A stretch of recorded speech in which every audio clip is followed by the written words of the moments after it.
এলাকায় আসে সবুজ শাকসবজি।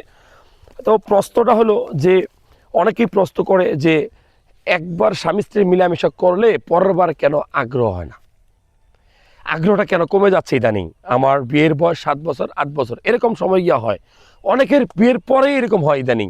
কারণ কি আগ্রহটা কেন কমে জানেন? এটা হচ্ছে মূলত আপনার ডিপ্রেশন, আপনার ওয়াইফের প্রতি আপনার ভালোবাসা কম, বা আপনার ওয়াইফ আপনাকে কম ভালোবাসে, রিলেশনটা ব্রেক আপ। অথবা আপনি সারাদিন যে খাবারগুলো খাচ্ছেন সেগুলো পুষ্টিকর না। কীরকম পুষ্টিকর না? অখাদ্য কুখাদ্য বেশি খাচ্ছেন, junk food, fast food, trans fat, এগুলো খাওয়ার উপরেই আছেন। কিন্তু আপনি জানেন না যে পালং শাক খেতে হয়, কলমি শাক খেতে হয়, কাঁচা কলা খাইতে হয়, কলার ভর্তা খেতে হয়, কলার বিচি সহ খাইতে হয়, তরমুজ খাইতে হয়, তরমুজের বিচি সহ খাইতে হয়। এই খাবারগুলো জানেন না।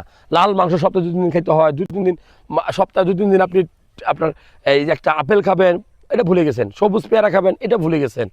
সো খাদ্য অভ্যাসটা ইম্পর্টেন্ট। এরপরে রুটিন করে যে ঘুমাইতে হয় 6-7 ঘন্টা, এটা আপনি করেন না। সারাদিন মোবাইল টিপেন, রাতে মোবাইল টিপেন। রাত্রেবেলা খাওয়ার পরে যে একটু হাঁটতে হয় সেটাও না করে আপনি খেয়েই ঘুমাইতে চলে যান। সো এই সকল কারণে আপনার আগ্রহটা কমতেছে।